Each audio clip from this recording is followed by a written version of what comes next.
Hey y'all, welcome back to the channel. A few videos back, we did a review of the 4 brake controllers that I recommend. 4 brake controllers that we use and install on a regular basis. 4 brake controllers that we've been using for years, and they all work and they all serve a purpose. After we published that video, Tekonsha reached out and asked if we would do a review on the P3 brake controller. I've been installing Tekonsha for well over 25 years, back when the Mark 12 was still a popular choice. If you've been around brake controllers at all, you know that they've came a long ways, but that controller served its purpose at the time. This one serves its purpose for this time. This video is sponsored by Tekonsha. They were nice enough to send us out the P3 controller along with the necessary harness to install it in our tow vehicle. Sponsored or not, we will continue to stock this controller and install it. So let's take a look at what it comes with. Of course, it comes with a controller. And I do have it hooked up so you can see the display on it. It comes with the old school mount that is needed still today, so it's nice they include that. It comes with a newer pocket style mount that you can remove the controller if you live in an area where you're worried about theft. You can take the controller out when not using it. Comes with some butt connectors, all the necessary fasteners you'll need to mount this to your location on your dash. It still comes with the old hardwire harness. Sometimes you have to use that if there's not a harness available for plug and play for your tow application, or if you're putting it on an older vehicle, you will need to use this. But for our purposes today, we will be using the plug and play option on there. I love the versatility of this controller. One of the main things I like about it, we pull trailers from time to time that have electric or hydraulic brakes. There are controllers out there that will operate electric or hydraulic brakes, but trying to toggle in between those two functions is difficult. This is very easy. We'll cover that here shortly, but it's just a great controller and it's reliable and it just works every time. It works when you need it, and that's important today. Our truck does have a factory controller in it. If you've ever used factory controllers for pulling big loads, or if you're pulling more than 1 or 2 axles, you'll know the need for a better aftermarket controller, and this is just the one that I like, and that's what we're going to talk about today. We'll leave a link below in the description for the P3 controller along with the plug and play harness that we'll be using, so check that out. And I would not be a true YouTuber if I didn't shamelessly plug our channel, so remember, click to subscribe, ring the bell, give us a thumbs up. If you find our videos helpful or useful to you, please leave us a comment down below. We love to read those, we love the feedback, and we love the interaction. That's what makes this fun. So now let's check out the bells and whistles of the P3 brake controller. So one thing I really like about it, you have a clear screen that you can read that's going to tell you what your output is, all the different functions. One thing I like about the Tekonsha controller with this screen, if you're hooked up to the trailer, it will show you a picture of your trailer and your truck. If you're not hooked up and you hit the brakes, it's going to say trailer not connected. There's some controllers out there that will just have a red light that's on all the time, so the only thing that you do know is that the red light works. This is nice. It will also give real-time diagnosis. If you're having an issue, if you have an alert that's going to come up as you're using it. It has the manual override that all the Tekonshas have for the most part. That if if your trailer is doing a little bit of road walking, or if you're needing to help set your brakes, you can use that manual override. It has a boost button, which is nice. So you have here boost, you have boost 1, boost 2, and boost 3. That is useful if you're getting into terrain. It just gives you a little initial braking to help you stop depending on your tow conditions, depending on your load that you may have. And it's not huge. This controller is pretty small. Something else that's nice, maybe you're a company that has multiple drivers and multiple trailers. You can store driver settings and trailer settings in this controller. And again, it's easy to pull out. If you're worried about theft, you can take it out, stick it in your glove box, lock it up, and it's easy to navigate. I'm going to show you on the electric and the electric over hydraulic. So you have an E here, that means you're in electric mode. Well, you say, I'm towing an electric over hydraulic today, so you're going to go here to menu, and it's going to ask you display, brake type. We're going to go to brake type, we're going to hit OK, and it's going to ask electric or hydraulic. So we're going to put it in the hydraulic function.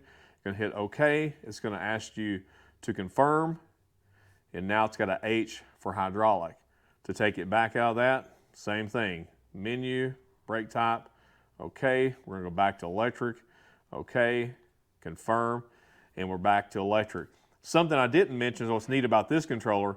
It also will display a different color if you don't like the blue, but it will also display multiple languages. If you have drivers that need that, that is a great option to have. Here on the left-hand side, you have your up and down arrows.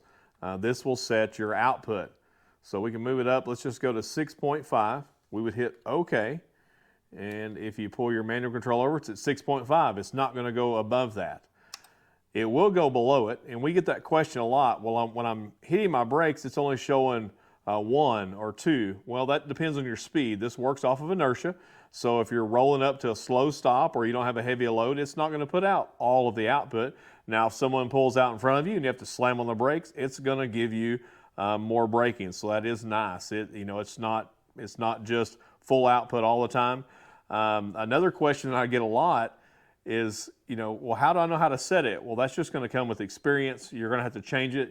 Road temperatures make a difference. Your brake temperature, humidity makes a difference, and obviously your load, what you're towing is going to make a difference. So you do have to change this from time to time. You can't just set it on 10 and that works for everything. You may be under braking, or you may just burn the brakes off of it, and that happens. We do a lot of brake jobs that have from over controlling off the brake control. They just turn it all the way up and hope for the best. It's good for us. It's good for business. We do a lot of brake jobs because of that. But just use your controller, get familiar with your controller. And this is, again, I can't say enough. It just works every time. That's why we use it. We use this same controller in the shop when we're testing a vehicle. We have a test box set up that we've installed this controller, and we're going to be putting this in our shop truck to bypass that factory controller, and so give us something that we can rely on. Well, we moved out in the shop to do our install portion on our 2023 GM 3/4 ton pickup. I'm going to go over a few things that you may need for your install. Pair of crimpers, wire strippers. You will need your necessary hardware and your butt connectors if you're doing a hardwire installation. Electrical tape is good, and of course you always have to have zip ties to clean up your job to make it look great. Nut driver, a 1/4 inch drive, and or a Phillips drive. If you don't have an impact, you can use a screwdriver or a nut driver. For this one, we're going to be using our plug and play install harness, the 3064P for this, so we will not need the strippers and the crimpers. It's a good idea to have some electrical tape if you need it. And of course your brake control, and then deciding which mount that you're going to use. We will be using the pocket style mount for this. Just a nice mount, looks good inside the truck. So we're going to reposition the camera down so you can see where we're going to tie this plug and play in. Now on this 2023 3/4 ton, we have located the factory plug and play harness. It is right above where the emergency brake or the parking brake would go. You can see it here. It does have a plug in it. So we're going to take that out, we'll discard that, and this is where we will plug in our harness.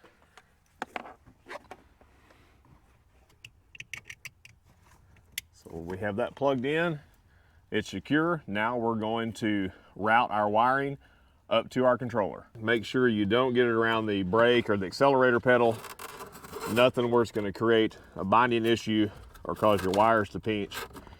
Once you get it routed and clear, then you can go back in with zip ties, secure everything, and we'll be ready to install the brake controller onto the dash. So you want to find your preferred location to mount your brake controller. I've found where I'd like to put it. It's going to go about right here. I've pre-drilled my holes. You want to make sure that you don't have any airbags. There's nothing behind that you're going to damage if you put screws in the dash. If there's no way to mount it here, you're going to have to find a secondary location.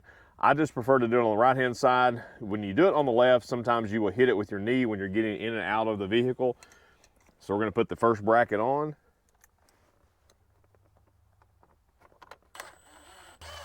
Now we will put the pocket mount on.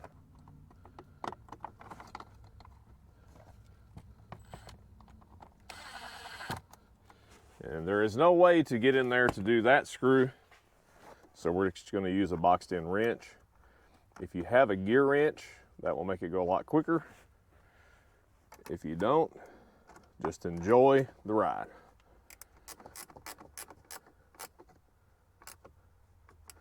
So now the mount is there. We're going to go ahead and plug in our controller.